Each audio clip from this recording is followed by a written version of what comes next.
नमस्कार, मी Sujit Deshpande. Swayambhu studios presents A to Z पॉडकास्टच्या नवीन भागात मी तुमचं स्वागत करतो. आज आपल्या पॉडकास्टमध्ये आपण एका बहुमुखी व्यक्तिमत्वाला भेटणार आहोत. सौ सायलीताई गोडबोले जोशी. मराठी साहित्य, इतिहास आणि कला या क्षेत्रात त्यांनी भरीव कार्य केलं. राजमाता जिजाऊ व पेशव्यांचा इतिहास त्यांनी लेखनातून जिवंत केला. तर रंगभूमीवर 575हून अधिक एकपात्री प्रयोग सादर करून जागतिक विक्रमही नोंदवला. 50 पेक्षा अधिक पुरस्कारांनी सन्मानित झालेल्या सायलीताईंचं व्याख्यान, लेखन आणि रंगभूमीवरील सादरीकरण यामुळे मराठी संस्कृती आणि अध्यात्म समृद्ध झालं. चला तर सायलीताईंशी बोलूया.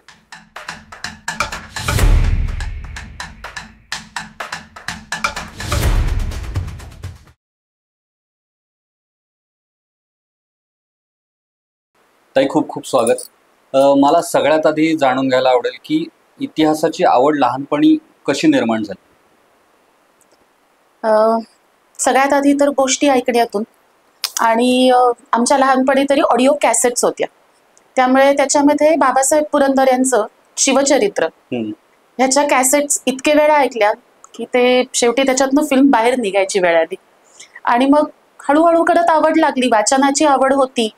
सुरुवातीला अर्थात कादंबरीचंच वाचन जास्ती घडतं, पण मग त्याच्यातनं हळूहळू खरा इतिहास जाणून घ्यायची एक ओढ निर्माण झाली.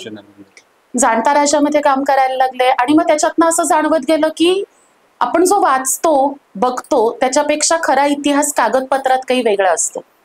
आणि मग कागदपत्रातला इतिहास जाणून घेण्यासाठी मोडी शिकले आणि मग जी इतिहासाची आवड लागली ती लागलीच.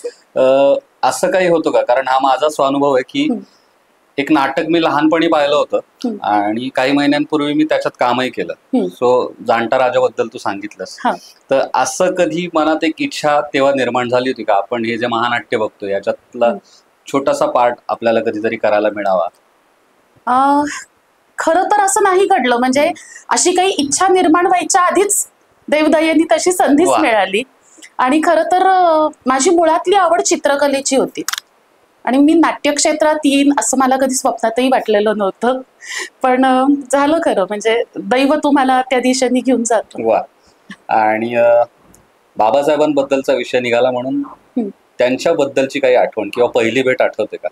हो, अगदीच. म्हणजे मला आठवते मी एका मैत्रिणीबरोबर तिथे प्रॅक्टिसला म्हणून गेले आणि माझ्यासाठी तर ही क्रेज होती की ज्यांच्या ऑडिओ कॅसेट्स ऐकून आपण लहानाचे मोठे झालो त्यांना प्रत्यक्ष भेटता येणार आहे, बघता येणार आहे. आणि मला जाणता राजात काही रोल वगैरे मिळेल अशी खरं म्हणजे मी अपेक्षाच ठेवलेली नव्हती. मॉब सीन पण करायची तयारी होती की एक खूप मोठं चांगलं कार्य आहे, आपला राजा आपण लोकांपर्यंत पोहोचवणार आहोत, आपण त्याच्यात कुणीही असलो तरी चालू शकेल. आणि मी उभी होते, बाबासाहेबांनी बघितलं आणि त्यांनी हाक मारली, बाळ इकडे या. आणि मी म्हणजे मला फार हे अनएक्सपेक्टेड होतं की मोजून तिसऱ्या दिवशी म्हणलं ते आपल्याला का बोलवतील ना, म्हणून मी वळून वळून मागे बघत होते. तर ते हसले, बाळ तुम्हीच या म्हणले. मी गेले, नमस्कार केला, माझ्याकडे एकदा बघितलं. आमचे महाव्यवस्थापक होते प्रतिष्ठानचे, त्यांना काहीतरी सांगितलं, ते आज जाऊन एक स्क्रिप्ट घेऊन आले. म्हणजे मला तोवर हेही माहिती नव्हतं की ते स्क्रिप्ट अख्ख्या महानाट्याचं आहे. ते स्क्रिप्ट त्यांनी आणून दिलं, त्याच्यातलं एक पान त्यांनी उघडलं, बाबासाहेब म्हणले हे वाचा. मी वाचलं, मी खाली बघूनच वाचत होते. सगळं वाचून झाल्यावर मी त्यांच्याकडे बघितलं, ते म्हणले ह्या आपल्याकडे महाराणी सईबाई करतील, यांची तालीम घ्यायला लागा. आणि माझ्या भाग्याने मला पहिलाच रोल, पहिलीशी भूमिका मिळाली ती भोसले कुलस्नुषेची मिळाली आणि फार भाग्याची गोष्ट मानते मी. नक्की मागच्या जन्मीचे पुण्य असतील. खरंय खरंय. त्यांच्या सोबतचा एखादा किस्सा जो आठवणीत आहे अजूनही? ज्या वेळेला मी जिजाऊ हा प्रयोग सुरू केला, म्हणजे असे तर खरं सांगू तर बरेचच आहेत, पण जोपर्यंत मी जिजाऊला सुरुवात केलेली नव्हती, आम्ही नंतर आजोबा म्हणायचो त्यांना. म्हणजे बाबासाहेब हे फारच औपचारिक नाव झालं, आजोबा हे फार हक्काचं जवळचं नाव होतं आणि आम्ही आजोबा म्हणायचो आणि ते महाराणी साहेब असंच म्हणायचे. आणि मग ज्या वेळेला जिजाऊ बघितलं, 10व्या प्रयोगाला आले होते. पहिल्या प्रयोगाला प्रकृती अस्वास्थ्याने ते येऊ शकले नाहीत. 10वा प्रयोग रात्रीचा होता म्हणून मी कळवलं नाही. तर मला फोन केला की तुम्ही कळवलं नाही पुण्यात प्रयोग आहे. म्हणलं आजोबा रात्रीचा प्रयोग आहे. नाही मी येणार म्हणले. आऊसाहेबांवरचा प्रयोग रात्र काय मध्यरात्र काय मी येणार. 10व्या प्रयोगाला आले. भरतनाट्याचा प्रयोग होता. प्रयोग झाल्यावर वरती आले, मुजरा घातला कारण मी कॉस्ट्युम मध्ये होते. आणि त्याच्यानंतर भेटायला घरी बोलवलं दुसऱ्या दिवशी. आणि मी माझे आई बाबा आम्ही गेलो. फार मिश्किल होते. मला म्हणले मला माहितीये सुंदर मुलींना वय विचारायचं नसतं तरी विचारतो. तर मी म्हणलं 19 वर्ष. तर म्हणल्या हो एवढ्या वर्षांचा अभ्यास लागतो भूमिका सादर करायला. तुम्ही काय आईच्या पोटात ना अभ्यास करायला सुरुवात केलीत का. आणि त्याच्यानंतर अगदी त्यांच्या शेवटच्या काळापर्यंत जेव्हा जेव्हा मी भेटेन तेव्हा त्या आऊसाहेब म्हणूनच हाक मारायचे. आणि त्यांची एक प्रतिक्रिया मला फार फार प्रेरणा देणारी वाटली.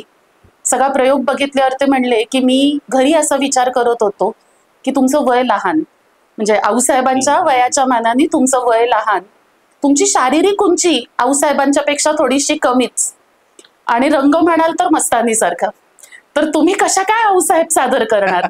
पण म्हणे तुम्ही रंगभूमीवरती प्रवेश केलात आणि माझे घरचे विचार घरी राहिले. मी आऊसाहेब जिवंत झालेल्या पाहिल्या. स्वर्गात आऊसाहेबांना नक्की समाधान मिळेल. तर ही माझ्यासाठी खूप खूप मोठी प्रतिक्रिया आहे. ताई तू रायगडावर प्रयोग केलायस. हो. खूप कमी जणांना, मला वाटतं माझ्या माहितीत तरी तू एकटीच आहेस ज्यांना ही अपॉर्च्युनिटी किंवा हे भाग्य लाभलं. त्या प्रयोगाच्या काही आठवणी? हो, म्हणजे ह्या 100-125 वर्षाच्या इतिहासामध्ये शिवराज्याभिषेकाच्या निमित्ताने जे जे कार्यक्रम होतात किंवा शिवपुण्यतिथीच्या निमित्ताने दरवर्षीची एक ठरलेली परंपरा आहे की ही रात्र शाहिरांची, आणि तिथे फक्त शाहिरी कार्यक्रम होतात. हा एकमेव नाट्यप्रयोग जो इतक्या वर्षांच्या इतिहासात तिथे सादर झालाय. आम्ही जरी आमची सोय रोपवेनी वगैरे केलेली होती तरी आपल्याला माहितीये की रोपवेनी गेल्यावर सुद्धा एक बराचसा टप्पा आपल्याला चढून जावाच लागतो. आणि आम्ही नाटकाचा सगळा सेट वगैरे घेऊन वरती पोहोचलो. आणि तिथे गेल्यानंतर एक तांत्रिक अडचण अशी निर्माण झाली, म्हणजे त्यांचाही मुद्दा चुकीचा नव्हता. तिथली जी व्यवस्थापन समिती होती त्यांचं असं म्हणणं होतं की हे महाराजांचं आसन आहे, ही ती जागा आहे सिंहासन चौथरा, तर त्याच्यासमोर इतर कुठला आसन मांडू शकत नाही. आणि आमची तांत्रिक अडचण अशी होती की आम्ही आऊसाहेबांवरती नाटक करतोय तर आऊसाहेब उभ्या राहू शकत नाहीत, आऊसाहेबांनी बसलंच पाहिजे. मग आमचा बराच वेळ तो खल करण्यामध्ये गेला. रात्रीचा प्रयोग होता आणि मला आठवतंय संध्याकाळी 7 वाजेपर्यंत आम्ही विचारच करत होतो की करायचं कसं, म्हणजे बाकी सगळी तयारी आहे. आणि एक आम्हाला पर्याय मग त्याच्यातनं असा मिळाला की तिथे भारतीय बैठक व्यवस्था असते, म्हणजे गाद्या असतात. तर आम्ही गाद्या गुंडाळल्या, एकावर एक अशा 2-3 गाद्या रचल्या, त्याचं आसन तयार केलं.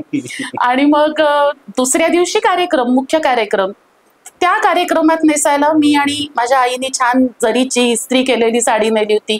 आम्ही त्या घड्या मोडल्या, गादीला गुंडाळल्या, आणि मग त्या आमच्या आसनांवरती आऊसाहेब आणि छत्रपती महाराज.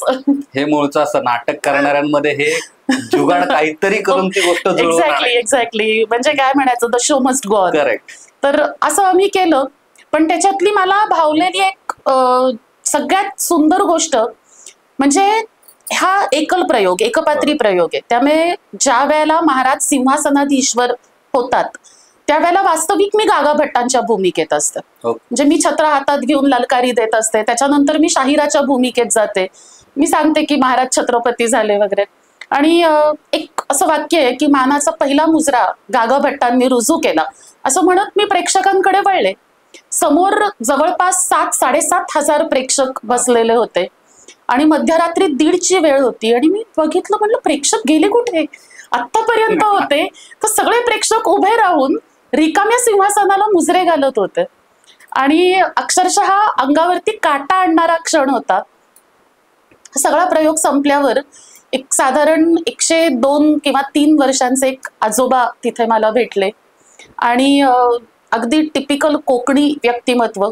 मला म्हणले की ताई मी कधीपासून येतोय मला आठवत नाही, सुरुवातीला वडिलांच्या खांद्यावर बसून आलो आणि मग आता पतवंडांना हाताशी धरून आलोय, तर इतक्या पिढ्या मी येतोच आहे. तर इतके वर्षात एक इच्छा उरली होती की महाराजांच्या राज्याभिषेकाला मला उपस्थित राहायचं होतं. आज तुझ्या प्रयोगातून ते पूर्ण झालं. आता मी मरायला मोकळा आहे. आणि त्याच्यानंतर त्यांनी चंची उघडून मला एक 50 रुपयाची घड्या घड्या घातलेली नोट दिली. तिने आजही जपून ठेवली. तर अशी रसिकांची दाद जेव्हा मिळते तेव्हा अजून अजून बळ मिळतं. खरं. मला अजून एक विचारायला आवडेल की हा बऱ्याच कलाकारांना ही भीती असते जेव्हा ऐतिहासिक काम करतात ते, तेव्हा त्यांना एक भीती असते की आपल्यावरती तो शिक्का नको लागायला. तर अशी कधी भीती वाटली? खरं तर नाही. आणि उलट मी स्वतःला भाग्यवान समजेन की असा शिक्का मला लागला. कारण म्हणजे इथे ना मी रामदास स्वामींच्या शब्दांचा आधार घेत, ते असं म्हणतात, म्हणजे त्यांच्या आईला कोणीतरी सांगितलं की तुमच्या मुलाला भूतानी पछाडले. तर राणूबाईंनी त्यांना एकदा विचारलं, अर्थात स्वामी तोपर्यंत स्वामी झालेले होते, आणि ते आईला म्हणतात की हो आई, भूतानीच पछाडलंय, पण हे भूत जरा वेगळंय. आणि रामदास स्वामी म्हणतात की होते वैकुंठाचे कोणी, लागले कौसल्याचे स्तनी, त्याची भूत घे माये. तर अशा अर्थाने जर विचार केला तर आऊसाहेबांचा शिक्का आपल्यावरती बसणं ह्याच्या इतकी मोठी भाग्यवान गोष्टच नाही. आमच्याकडे मागे एक पुस्तक ठेवलंय, ते जिजाऊ शोध आणि बोध, हे आपणच लिहिलेलं आहे.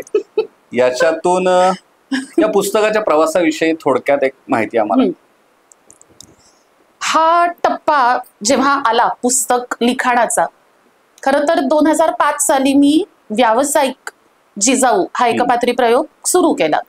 आणि तरी असं जाणवत होतं, म्हणजे आजपर्यंत ऐतिहासिक एकपात्री अशी संकल्पनाच कोणी मांडलेली नाही. आणि त्यातही एका स्त्रीला मध्यवर्ती भूमिकेत ठेवून 2.5 तासांचा एकपात्री कुणीच करत नाही. आणि त्यातही हा एकपात्री बहुरूपी नाट्याविष्कार आहे. तरी सुद्धा मला असं वाटत होतं की नाही, हे व्यक्तिमत्व 2.5 तासातूनही पूर्ण सांगून होतच नाहीये. मग अजून काय पर्याय असू शकतो? तर व्याख्यानं तर चालूच होती, पण मला असं सतत वाटत होतं की मी किती ठिकाणी पोहोचू शकणार. तर पुस्तक किंवा लिखाण हा एक असा मीडिया आहे, असं माध्यम आहे की जिथे तुम्ही एकदम मोठ्या प्रमाणात लोकांपर्यंत पोहोचू शकता. आणि इतके वर्षाच्या अभ्यासातून माझी ही पक्की धारणा आहे की आऊसाहेब होत्या म्हणून शिवबा छत्रपती झाले. तर हा जो सगळा प्रवास आहे, शिवबा ते छत्रपती शिवराय, हा किती सविस्तर सांगावा. म्हणजे एकूण 76 वर्ष 6 महिने आणि 5 दिवसाचं ते आयुष्य मला 2.5 तासात नव्हतंच मांडता येत. मग असा विचार केला पुस्तक लिहू. तरीही सुरुवातीला अंदाज येत नव्हता की किती पानाचं पुस्तक होईल. तेव्हा एक तर लग्न झालेलं नव्हतं, म्हणजे ज्या वेळेला पहिली आवृत्ती आली 2008 साली तेव्हा. आणि त्यावेळेला असं वाटायचं, म्हणजे जवळचे लोक विचारायचे किती पानांचं होईल, किती प्रकरणांचं होईल. आणि मी असा अंदाजे सांगायची होतील 150-200 पानं, मला माहिती नाहीये ना. आणि मग त्या निमित्ताने आणखी कागदपत्र वाचत गेले. मग काही मुघल रेकॉर्ड्स वाचले, काही राजपूत रेकॉर्ड्स, काही कानडी मधले रेकॉर्ड्स, अर्थात मला कानडी येत नाही पण ते इंग्लिशमध्ये ट्रान्सलेटेड, पोर्तुगीज रेकॉर्ड्स. आणि ह्या सगळ्यातनं आऊसाहेब मला निरनिराळ्या टप्प्यावरती सापडत गेल्या. आणि मग त्या जशा जशा सापडत गेल्या, माझ्या पुस्तकाच्या पानांच्या संख्येत आणि प्रकरणांमध्ये वाढच होत राहिली. आणि करता करता 600 पानी चरित्र ग्रंथांनी आकार घेतला. हे पुस्तक नक्की वाचा. जाणता राजा असेल किंवा अन्य काही पुस्तकं असतील, याच्यातून छत्रपती शिवाजी महाराजांचं कार्य कळालं, पण जिजाऊंबद्दल फार थोडी माहिती उपलब्ध होती. हे पुस्तक मी स्वतः वाचलंय आणि मला एक म्हणतात ना की आत्ता जशी ताई म्हणाली की छत्रपती शिवाजी महाराज झाले कारण जिजाऊ होत्या, तर तो विचार पेरण्यासाठी केवढं मोठं त्यांचं व्यक्तिमत्व होतं हे त्या पुस्तकातून तुम्हाला नक्की कळेल. तर याच्यावरूनच विचारतोय की राजमाता जिजाऊ माँसाहेब त्या झाल्या, पण त्या होण्यासाठी जे लहानपणी संस्कार व्हावे लागतात ते संस्कार कोणते होते? फार छान प्रश्न आहे. आणि दुर्दैवाने ना आपण जिजाऊंच्या इतिहासाकडे बघायला सुरुवात करतो ती महाराजांच्या इतिहासाची पार्श्वभूमी म्हणून. पण खरं तर मला नेहमी असं वाटतं की जिजाऊ चरित्राचा उत्तरार्ध म्हणजे शिवचरित्र. आणि म्हणून हा प्रश्न फार महत्वाचा आहे. आजही भारतीयांच्या मनामध्ये 2 दैवतांचं गारुड आहे, एक म्हणजे कृष्ण आणि दुसरा म्हणजे राम. बरोबर. तर हे भारतीयांचं आराध्य आहे. म्हणजे आजही जर तुला कोणी सांगितलं की हे श्रीकृष्णाचे औरस वारस आहेत तर आपल्या अंगावरती काटा येईल. बरोबर. तर असं श्रीकृष्णाचं औरस कुल, यादव कुल, त्या यादवचं कालांतराने जाधव झालं आणि हे सिंदखेडचे जाधवराव, ओके. ज्या कुळात जिजाऊ साहेबांचा जन्म झाला. आणि मला ही गोष्ट नेहमी जाणवते की आज 21व्या शतकात आपल्या समाजाला हे कायदा करून सांगायची वेळ आली आहे की स्त्री भ्रूण हत्या रोखा. बरोबर. तिथे जिजाऊ साहेबांचे आई वडील लखुजीराव जाधव आणि म्हाळसाऊ साहेब हे देवीला नवस बोलत होते की पोटी एक तरी कन्या असावी. आणि हे कधी, खरंच आणि हे कधी तर घरामध्ये 3 पुत्र असताना ते नवस बोलत होते की पोटी एक कन्या असावी. त्यांची बाहुरची रेणुका कुलस्वामिनी, तर ते नवसच बोलतात. तो नवसच सुजित इतका सुंदर आहे. म्हणजे मला नेहमी असं वाटतं की मागून मागावं तर भव्य दिव्यच मागावं, मागण्यात कशाला न कंजूसी. आणि त्याच्यात देवाकडे मागताना तर नक्कीच चांगलंच सढळच मागावं. आणि लखुजीराव असं म्हणतात की आई आमचं यदुकुल फार प्राचीन. किती प्राचीन? तर कुंती सुभद्रेच्या परंपरा आहे आमची कन्यांची. तर कन्या हवी पण कुंती सारखी सुभद्रेसारखी दे. म्हणजे ही जिजा अशी कुणीतरी सामान्य मुलगी म्हणून आम्हाला नकोच आहे, ती वीर माताच ठरायला हवी. आणि लखुजीराव असं म्हणतात की ती फक्त माहेरचं नाही तर श्वशुर कुरही उजळेल अशी कन्या आम्हाला हवी. आणि अशी नवसा सायासानी झालेली लेक म्हणजे जाधवरावांची जिजा. क्या बात आहे. तर एखादा पुत्र कर्तृत्वान घडण्यामागे जितकी आईची भूमिका असते तितकीच वडिलांची भूमिका असते. जिजाऊ माँसाहेब आणि शहाजीराजे यांच्यातलं नातं कसं होतं? हाही प्रश्न खूप सुंदर आहे. कारण महाराष्ट्रात तरी ना शहाजीराजांबद्दल फारशी माहिती नाही. म्हणजे आपल्याकडे मी म्हणलं तसं ज्या जिजाऊ त्यांच्या बरोबर कायम होत्या त्यांची सुद्धा व्याख्या दुर्दैवानी म्हणजे इतिहासाच्या पाठ्यपुस्तकातली वाक्य सांगतेय की त्यांनी शिवनेरीवरती शिवबांना जन्म दिला, लाल महालामध्ये त्यांच्यावरती संस्कार केले, राजगडावरती प्रत्येक मोहिमांना आशीर्वाद दिला आणि रायगडावरती समाधानाने राज्याभिषेक बघितला. तर 4 ओळीत आपण त्यांचं कर्तृत्वच संपवलंय. शहाजी महाराजांचं कर्तृत्व म्हणजे त्यांनी पुत्राला जन्म दिला आणि त्याच्यानंतर काहीच नाही. तर असं होऊ शकत नाही. अनेक ऐतिहासिक पुरावे आहेत की महाराज म्हणजे शहाजी महाराज हे शिवबा आणि आऊसाहेबांच्या सतत संपर्कामध्ये होते. एक महाराजांचंच स्वतःचं वाक्य सांगते ज्याच्यातनं महाराजांचं म्हणजे वडील महाराजांचं शिवबांच्या लेखी काय स्थान होतं ह्याची आपल्याला साक्ष पडते. तो प्रसंग असा आहे की शहाजीराजांचा मृत्यू झालाय ही बातमी राजगडावरती आली आहे. सभासद बखर हे शिवकाळातलं एक फार मोठं प्रमाण आधारभूत असं साधन मानलं जातं. सभासदाच्या बखरीमध्ये उल्लेख मिळतो की महाराज असं म्हणत होते म्हणजे वडील महाराजांचा मृत्यू झाला हे कळल्यावर की वरचेवर आम्हास ख्याली खुशालीची पत्रे येत होती, सणासुदीच्या निमित्ताने वस्त्रे अलंकार पाठवित होते, मागे अफजल खान फाडीला शास्ता खानास पराभवा ते पाववून शास्त केली, या उपरी त्यांचे क्षेम कुशल कळून आशीर्वाद म्हणून वस्तू प्राप्त झाल्या. आता इथे वस्तू म्हणजे तलवार असा त्याचा उल्लेख आहे. वस्तू प्राप्त झाल्या या उपरी आम्हास कोणी वडील उरले नाही. तर याच्यावरनं कळू शकतं की महाराजांची म्हणजे शहाजीराजांची शिवबांच्या कार्याला प्रेरणा तर निश्चितच आहे. पण ज्या वेळेला आपण असं म्हणू की स्वराज्य हा एक उद्योग होता, ही एक स्वतंत्र अशी असं म्हणूयात की हा एक असा उद्योग होता की ज्याच्यातनं समाजाला काहीतरी मिळणार होतं. तसं बघितलं तर ह्या भोसले फॅमिलीला काहीच मिळालं नाही. आणि हे सगळं निर्माण करण्यासाठी शहाजीराजांनी सगळ्यात पहिल्यांदा त्यांना काय पुरवलं असेल तर ज्या बेसिक म्हणजे फंडामेंटल असेट्स असं आपण ज्याला म्हणतो आजच्या बिझनेस टर्म्स मध्ये, तर सगळ्यात पहिली पुरवली ती मॅनपॉवर. कारण कोणताही बिझनेस ज्या वेळेला तुम्ही उभा करता त्यावेळेला बेसिक तुम्हाला मॅनपॉवर लागते, त्याच्यानंतर लागते ती फायनान्शियल पॉवर, ती शहाजी महाराजांनी पुरवली. त्याच्यानंतर काय पुरवलं असेल तर बरड असली म्हणजे स्मशान झालेलं पुनवडी असलं तरी स्वतंत्र जहागीर होती. म्हणजे त्याचा अंमल ना आदिलशहावरती होता ना आणखीन कोणावरती. त्या जहागीरदारीचे उत्तराधिकारी होते महाराज शहाजीराजे आणि त्याचा पोटमोकासा त्यांनी शिवबांना दिलेला होता.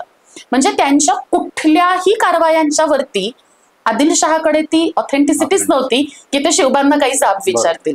तर एवढं मोठं स्वातंत्र्य दिलेलं होतं आणि स्वतःची हद्दपारी सांभाळून मनानी असलेली जी कनेक्टिव्हिटी आहे स्वराज्य कार्याशी आणि स्वराज्य प्रेरणेशी, ती मला वाटतं शिवचरित्रातनं ठाई ठाई दिसते.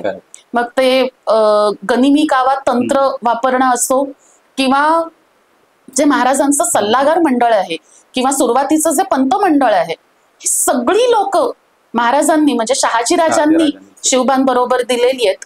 आणि सगळ्यात सुंदर गोष्ट शहाजीराजांनी जर शिवबांना काही दिली असेल तर ती दिली आहे त्यांची मुद्रा. म्हणजे आज जी मुद्रा आपण राजमुद्रा म्हणून मानतो, तत्कालीन समाजामध्ये उर्वरित सर्व मुद्रा म्हणजे इव्हन स्वतः महाराजांची, शहाजीराजांची आणि आऊसाहेबांची ही मुद्रा फारसीमध्ये असताना त्यांनी प्रथमतः शिवबांची मुद्रा मात्र संस्कृतमध्ये केली. आणि एवढं मोठं म्हणजे मला नाही वाटत इतकं सुंदर गिफ्ट आजपर्यंत कुठल्या वडिलांनी आपल्या मुलाला दिलं असेल की प्रतिपश्चंद्र लेखेव वर्धिष्णुर विश्ववंदिता शाहसूनो शिवस्य ईशा मुद्रा भद्राय राजते. म्हणजे स्वप्नच पण ते त्या राजमुद्रेतनं मांडलं की प्रतिपदेच्या चंद्रकलेप्रमाणे वाढणारं वर्धिष्णू होणारं आणि सगळ्या विश्वाला वंदनीय असणारी शहाजीच्या पुत्र शिवाजीची ही मुद्रा लोकांच्या कल्याणासाठी प्रकाशमान होते आहे. तर मला असं वाटतं की शहाजीराजांनी शिवबांना त्यांचं जीवन ध्येयच या एका मुद्रेतून दिलं. त्याच्यातच विचार पेरलाय लोकांच्या कल्याणासाठी. लोकांच्या कल्याणासाठी. करेक्ट. ताई, स्वराज्य निर्मिती जी झाली ती फक्त तलवारींची होती की व्यवस्थापनाची होती? हा तर फार सुंदर प्रश्न आहे सुजित. कारण बरेचदा असं होतं ना की शिवाजी म्हणलं की फक्त तलवार, बरोबर, शिवाजी महाराज म्हणलं की फक्त लढाया, शिवाजी महाराज म्हणजे फक्त अफजल खान, शाहिस्ते खान, आग्र्याहून सुटका आणि राज्याभिषेक. खरंय. किंवा म्हणजे आता आपण निरनिराळ्या विषयांवरचे चित्रपट बघतो आणि खरं सांगू तर इतिहासात ज्या युद्ध लढाया 40-45 मिनिटांमध्ये झाल्यात त्या ओढून ताडून आपण 1.5-2 तासांच्या करून बघतो. आणि ह्याच्यातनं मला असं वाटतं की आपण इतिहासाच्या मूळ गाभ्यालाच कुठेतरी धक्का लावतोय. कारण त्याच्या मागचं जे व्यवस्थापन आहे म्हणजे कुठलंही युद्ध सुद्धा प्लॅनिंग शिवाय होऊ शकत नाही. साधा आजचा पॉडकास्ट बघ की आजचा पॉडकास्ट करण्यासाठी सुद्धा आपण आठवड्याभराचं प्लॅनिंग केलं की आपल्या सोयीच्या वेळा, त्याच्यानंतर इथे आपण साधारण काय चर्चेला विषय घेऊ ह्याच्यावरती आपण चर्चा केली. तर एवढं मोठं स्वराज्य व्यवस्थापनाशिवायच उभं राहिलं असेल ह्याला आधारच नाही, काहीच आधार नाही. आणि छत्रपती शिवराय हे तर उत्तम प्रशासक म्हणले जातात. तर ह्या प्रशासनाची जी मला असं वाटतं जी त्रिसूत्री आहे ती म्हणजे फ्लॉलेस प्लॅनिंग. किती सुंदर प्लॅनिंग की राजगडावर बसून महाराजांकडे सुरतचा मॅप होता की आपल्याला सुरत लुटायची आहे तर कोणत्या घरात कुठल्या तळघरात किती साधारण जड जवाहीर आहे हे त्यांना राजगडवरती बसून माहिती होतं. आणि त्याच्यामुळे आठवड्याभरात सुरत लुटून माणसं परत आलेली होती. आपण इथून उठून सुरतला जाऊन शोधाशोधच करत बसलो असतो. तर हे जे फ्लॉलेस प्लॅनिंग आहे मला वाटतं हा त्रिसूत्रीचा पहिला टप्पा आहे. दुसरं आहे इम्प्लिमेंटेशन. कारण बरेचदा असं होतं की प्लॅनिंग तर आपण ढिगाणी करतो आणि ज्या वेळेला ते प्रत्यक्षात उतरवण्याची वेळ येते तिथे कुठेतरी मागे पुढे होतं. आणि तिसरं जो महत्वाचा मुद्दा आहे तो म्हणजे आज आपण ज्याला ह्युमन रिसोर्स असं म्हणतो किंवा HR म्हणजे ह्युमन रिलेशन्स. तर ह्याच्यामध्येही महाराज एक्सपर्ट आहेत. म्हणजे त्यांचा प्रत्येक माणूस जितका फडावरती उत्तम आहे तितका तलवारबाजीतही तरबेज आहे. म्हणजे पेशवा पंतप्रधान त्यांनी अनेक मोहिमांचं नेतृत्व केलेलं आहे. म्हणजे महाराजांच्या अष्टप्रधानांमध्ये एक धर्मपंडित ही पोस्ट सोडल्यास उर्वरित सर्वजण आपापल्या डिपार्टमेंटचं तर काम बघतातच आणि शिवाय युद्धामध्येही भाग घेतात. म्हणजे असं नाही की युद्ध हे फक्त सेनापतीचं क्षेत्र आहे. ऑलमोस्ट सगळे म्हणजे हे मल्टीटास्किंग लोक गोळा करणं आणि त्याच्यासाठी त्यांना ग्रूम करणं. तर हे मला वाटतं व्यवस्थापनाची त्रिसूत्री आहे जी महाराजांनी राबवली. आणि ह्या सगळ्यात आऊसाहेबांचं योगदान खूप मोठं आहे. कारण हे जे सगळं आपण बघतो ते पुढे जाऊ पण जेव्हा आऊसाहेब 6-7 वर्षांच्या शिवबांना पुनवडीत घेऊन आल्या तेव्हापासून या पोस्ट आहेच. मग तेव्हा हे सगळं कोण बघत होतं? तर आऊसाहेब. आणि तुकाराम महाराजांची एक फार सुंदर ओवी आहे. ते असं म्हणतात की शुद्ध बीजापोटी फळे रसाळू गोमटी. तर आऊसाहेबांनी हे जे संस्कार पेरले व्यवस्थापनाचे, छत्रपती शिवराय हे त्या वृक्षाला लागलेलं फळ आहे. करेक्ट. ताई, जिजाऊंच्या दृष्टिकोनातून आपण स्वराज्य उभारणी जर पाहिली तर त्याच्यातून महत्वाचं असं काय पाहिलं पाहिजे? ओके. आता जेव्हा जिजाऊंनी हे स्वप्न उराशी बाळगलं की आपल्याला स्वतंत्र स्वराज्य हवं, मला या निमित्ताने ना आधी एक छोटासा प्रसंग सांगायला आवडेल की जिथे आऊसाहेबांनी इतिहासात पहिल्यांदा म्हणजे त्याची नोंद झाली की आपल्याला आपलं राज्य हवं, तर तो काय बरं प्रसंग होता? तर दौलताबाद म्हणजे आपला देवगिरीचा किल्ला, जिथे तेव्हा निजामशहाचं राज्य होतं. जिजाऊ साहेबांचे वडील लखुजी जाधवराव आणि त्यांचे पती महाराज शहाजीराजे हे दोघही जण तेव्हा निजामशाहीमध्ये नोकरीच करत होते. मोठ्या चांगल्या हुद्द्यांवरती होते, सरदार होते. आणि त्यांची इतर भावंड म्हणजे जिजाबाईंची आणि शहाजीराजांची ही त्यांच्या खालच्या हुद्द्यांवरती कोणी 2000 कोणी 1000 सरदार म्हणून कार्यरत होते. एकदा असं झालं की एक दरबार निजामशहाचा बराच वेळ लांबला आणि देवगिरीला एकच प्रवेशद्वार आहे. खंडागळे नावाचे एक सरदार होते आणि त्यांचा हत्ती पिसाळला. बराच वेळ एका जागेवरती बांधून ठेवल्याने हत्ती पिसाळला. हत्ती पिसाळला, आता हत्तीच तो, त्याला जर कळत असतं की आपण पिसाळल्यावर फक्त आपल्याच मालकाची माणसं मारणं अलाउड आहे, तर त्याला हत्ती कसं म्हणलं असतं. हत्ती पिसाळला, त्या सोंडेला म्हणजे समोर जो येईल त्याला सोंडेत धरून उचलायचं, पिरगळायचं, फेकून द्यायचं, हा त्यांनी उपक्रम सुरू केला हत्तीनी. त्याच्यात जाधवरावांची काही माणसं हत्तीच्या पायदळी वगैरे गेली, काही फेकली गेली. आणि जिजाऊ साहेबांचे थोरले, सगळ्यात थोरले बंधू होते दत्ताजीराव, तर ते तलवार घेऊन धावले आणि ते हत्तीला असं सांगत होते की जाधवांची माणसे मारणे नाही. तर बरेचदा असं वाटतं की खरंच हत्तीला आपली भाषा कळते का? आणि हत्तीला जर कळत असतं की ही जाधवरावांची माणसं आणि खंडागळ्यांची माणसं, तर कदाचित हत्तींनी आपल्यावरती राज्य केलं असतं. आणि त्याच्यामध्ये संभाजीराव भोसले जे शहाजीराजांचे चुलत भाऊ आहेत, ते तलवार घेऊन मध्ये धावले की राजे हत्तीच मारणे गरज नाही. हत्ती राहिला बाजूला आणि जाधवराव आणि भोसलेराव ह्यांच्यातच एक लढाई सुरू झाली की हत्तीस मारावे की न मारावे.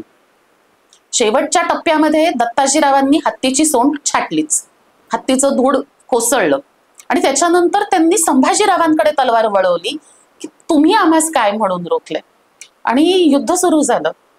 ज्या एक क्षण असा होता की एकदा ह्या विवाहामुळे रामकुळ आणि कृष्णकुळ एकत्र आलं होतं, आता काहीतरी बरं घडेल असं वाटत होतं, तोवर ह्या दोन कुळांमध्ये वितुष्ट आलं. संभाजीराजांची तलवार वर्मी बसली, दत्ताजीरावांचा वध झाला. संभाजीराजांना कळत नव्हतं की आता आपण घरी वेरूळला जाऊन वहिनीसाहेब जिजाऊंना काय तोंड दाखवणार आहोत, आणि ते ह्या विचारातच होते. तोवर आता काय म्हणूयात आपण, आपापल्या पदव्यांप्रमाणे लोक आधी दारातनं बाहेर पडतात, त्याच्याप्रमाणे सगळ्यात आधी लखुजीराव उतरलेत, त्यांच्या मागोमाग शहाजीराजे उतरलेत आणि त्याच्यानंतर हा सगळा गोंधळ वरती सुरू झालाय. गडाच्या निम्म्या टप्प्यात त्यांना हे कळलंय, ते परत आलेत वरती आणि लखुजीराव बघतात की आपला प्रथम पुत्र असा रक्ताच्या थारोळ्यात आहे.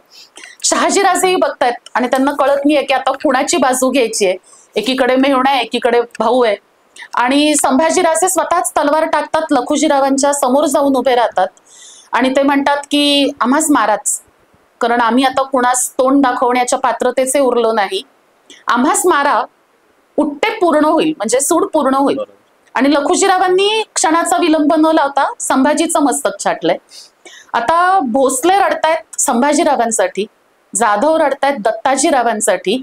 प्रश्न येऊन जाऊन उभा आहे तो जिजाऊंसमोर की त्यांनी कुणासाठी रडायचंय, दिरासाठी का भावासाठी? आणि त्यावेळेला त्या पाचव्यांदा गरोदर आहेत आणि त्या क्षणी स्वतःच्या पती म्हणजे शहाजीराजांना असं सांगतात की आमच्या डोळ्यातनं आज एक जरी अश्रू निघाला तरी त्या अश्रूला जबाब द्यावा लागेल, दिरासाठी का भावासाठी? आणि आमच्याकडे खरंच त्याचा जबाब नाहीये. आमच्यासाठी दोघही तितकेच जीवलग आहेत आणि जितका काळ आम्ही आमच्या बंधूंच्या सहवासात घालवलाय, आता त्याहून जास्त काळ दिरांच्या सहवासात घालवलाय आणि आमच्यासाठी दोनही भावांसारखेच आहेत, तर आम्ही कुणासाठी रडू? आऊसाहेबांचं फार सुंदर वाक्य आहे त्या म्हणतात की स्वामी आमच्या डोळ्यात अश्रू आहेत ते ह्या मराठ्यांच्या नादानीसाठी, आमच्या डोळ्यात अश्रू आहेत ते ह्या पारतंत्र्यासाठी. आपल्याला नाही का स्वतःचं स्वतंत्र राज्य स्थापन करता येणार? का नाही तुम्हीच स्वतःची शहाशाही स्थापन करत? आणि इथपासून जिजाऊ साहेबांनी स्वप्न बघायला सुरुवात केली आहे. स्वप्न त्या सुरुवातीला बघतायत शहाशाहीचं, की शहाजी महाराजच स्वतःचं स्वतंत्र राज्य स्थापन करतील. शहाजी राजांनी प्रयत्न केलेत. त्यांच्या गृहलक्ष्मीच्या विचाराला त्यांनी खूप मोठा मान दिलेला आहे. त्यांनी त्याच्यानंतर पुनवडी हा प्रांत स्वतंत्र म्हणून घोषित पण केला. एकदा नाही तीनदा शहाजी राजांनी प्रयत्न केले, पण ते दुर्दैवाने अयशस्वी ठरले. अगदीच अयशस्वी ठरले असं मी म्हणणार नाही, कारण लोकांना स्वातंत्र्याची चव चाखता आली. अत्यल्प काळासाठी का होईना लोकांनी स्वतःचं स्वतंत्र राज्य अनुभवलं. आणि मला फार एक महत्वाचा पुरावा त्याच्यासाठी मिळाला. एक पोर्तुगीज व्यापारी तेव्हा इथे आला होता. सुदैवाने जे काय 8-9 महिने शहाजी महाराजांचं पुनवडी हे स्वतंत्र राज्य होतं तेव्हा, आणि त्याच्यात त्यांनी एक 5-6 पत्र त्याच्या हायनेसला पाठवली आहेत. त्याच्यात त्यांनी इथल्या पुनवडीच्या स्वतंत्र राज्याची यंत्रणा कशी चालते, म्हणजे मॅनेजमेंट पॉइंट ऑफ व्ह्यू हे राज्य कसं चालतं ह्याचं पण काही वर्णन करून पाठवलंय. आणि आजची जी आपली लोकशाहीची पद्धत आहे ती थोड्याफार प्रमाणामध्ये शहाजीराजे राबवत होते. म्हणजे त्यांना काही शस्त्रास्त्र विकत घ्यायची होती पोर्तुगीजांकडून, तर पोर्तुगीजांचा तमचा म्हणजे साधारण आजच्या पिस्तूल सारखा एक प्रकार जो त्या काळामध्ये नवीन नवीन आलेला होता, तर त्यांनी तो पोर्तुगीजांकडनं घेतला. हा माणूस त्यांना तलवारी पण विकण्याचा प्रयत्न करत होता. आणि शहाजीराजांनी त्यांना सांगितलं की तलवारी तुमच्या तेवढ्या बऱ्या नसतात, त्या फिरंगी म्हणजे इंग्रजांच्या चांगल्या असतात, तर आम्ही तलवारी त्यांच्याच घेऊ, पण तमच्या आणि तोफगोळे मात्र तुमचे घेऊ. आणि ह्याच्यानंतर तो असं लिहितो की राजा एकटा निर्णय घेत नाही, त्याच्याबरोबर त्याचा एक प्रधान असतो, तो बहुधा ब्राह्मण असावा, आणि त्याच्याबरोबर त्याचा डिफेन्स मिनिस्टर असतो म्हणजे सेनापती असतो. आणि सगळ्यात आश्चर्याची गोष्ट मला अशी वाटली की प्रमुख ए रक्तखाना. आता इथे रक्तखाना हा फारसी वर्ड आहे, त्याचा अर्थ होतो सल्लागार समिती. तर प्रमुख ए रक्तखाना म्हणजे रक्तखान्याच्या प्रमुख त्या महाराणी जिजाबाई आहेत. आणि राजा त्यांच्या संमतीने त्यांच्याशी सल्लामसलत करून या तिघांची, प्रधान, त्याचा डिफेन्स मिनिस्टर आणि प्रमुख हे रक्तखाना, यांच्याशी सल्लामसलत करून मग माझ्या बरोबर डील फायनल करणार आहे असं त्यांनी मला सांगितलंय. तर ह्याच्यातनं असं लक्षात येतं की शहाजी राजांच्या मनात सुद्धा या स्वराज्य स्थापनेचे विचार चांगलेच घोळत होते. प्रयत्न पण झाले, पण दुर्दैवाने यश आलं नाही. पण हे जे सगळे प्रयत्न आहेत हे जिजाऊ साहेबांच्या उपस्थितीत झालेत. यातली सगळ्यात महत्वाची गोष्ट जी आत्ताच्या काळात मला वाटते की त्यांच्याकडून शिकण्यासारखी आहे, तू जे म्हणालीस गृहलक्ष्मीचा सल्ला सिरियसली घेणं किंवा राजकीय घडामोडीमध्ये त्यांचा सल्ला विचारात घेणं असेल काय असेल, हे आत्ताच्या पुरुषांसाठी खूप महत्वाची गोष्ट आहे. कारण आत्ताच्या पुरुषांना, सगळेच नाही म्हणणार मी, काही जणांना कमीपणा वाटतो या गोष्टीचा, तर हे त्या काळी करत होते शहाजी महाराज. आत्ताच्या लोकांनी खूप शिकण्यासारखी ही गोष्ट आहे. आणि पुनवडीवरून मी म्हणेन की पुनवडीचं पुनरुज्जीवन केलं जिजाऊ मासाहेबांनी. एका स्त्रीने एक गाव उभं केलं पूर्ण. हा इतिहास दुर्दैवाने का होईना पण फार कमी सांगितला जातो. खरंय. याच्याबद्दल काय वाटतं? नक्की. आणि हा परत मी सांगते इतका सुंदर प्रश्न असं नाही म्हणता येणार, पण विचार आहे की एका स्त्रीने पुनरुज्जीवन केलं त्या काळात 16व्या शतकात. तर मी ना नेहमी व्याख्यानांमध्ये असं म्हणते की आज 21व्या शतकात होत ना आपण, आज की नारी सब पे भारी वगैरे वगैरे. तर आत्ता सुद्धा हे ओपन चॅलेंज आहे माझं की कुठल्याही स्मशानभूमीमध्ये आपण फुकट जागा देऊया, तिथे बंगला बांधा आणि मुलाला घेऊन एकटीने राहायचं. नाही, लोक नाही तयार होणार. म्हणजे त्याच्या मागे तू अंधश्रद्धा म्हण किंवा आणखी कोणतीही कारण म्हण, लोक तयार होत नाहीत. आणि जेव्हा आज ऍडव्हान्स टेक्नॉलॉजी तुमच्याकडे अवेलेबल आहे, म्हणजे तुम्ही म्हणाल तर तुम्ही दररोज व्हिडिओ कॉलिंग वरती बोलू शकता, तरी सुद्धा लोक ह्याच्यासाठी तयार नाहीत. 16व्या शतकात अख्खं पुनवडी स्मशान झालेलं असताना आऊसाहेबांनी सगळ्यात आधी काय केलं तर रयतेचा विश्वास जिंकला.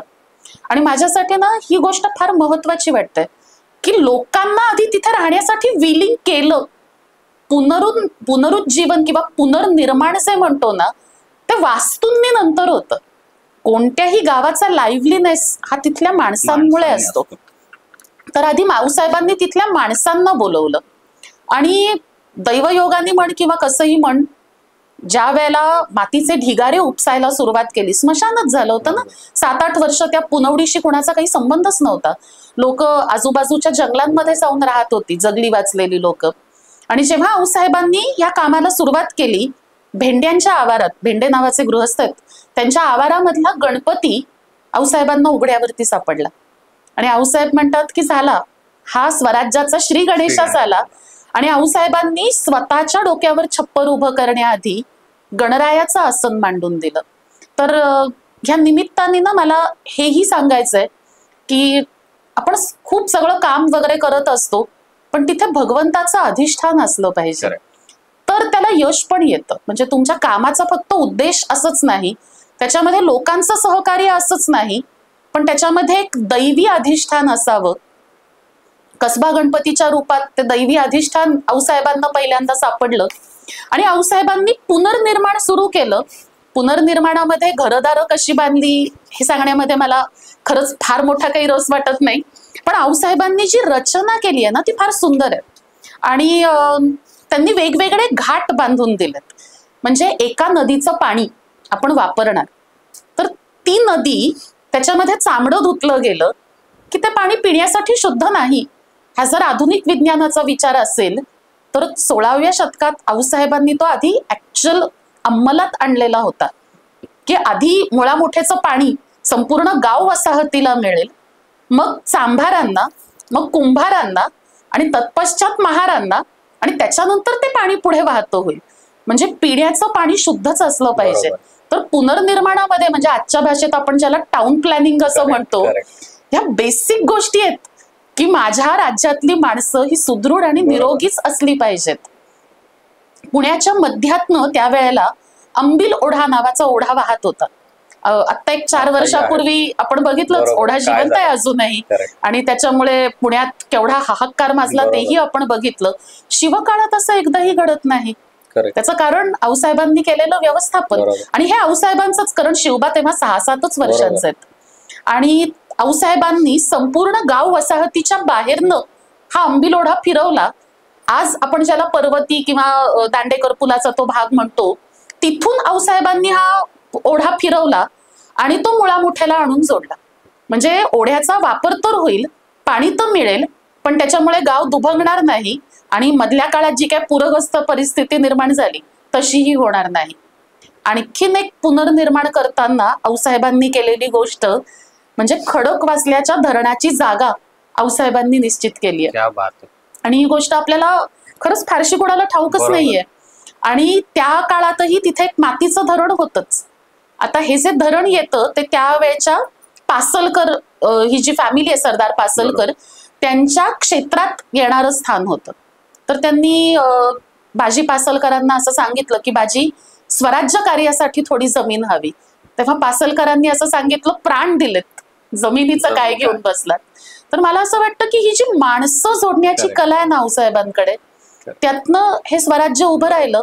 पण हे करत असताना आऊसाहेबांनी फक्त घरदारं नाही तर लोकांचे संसार उभे केले.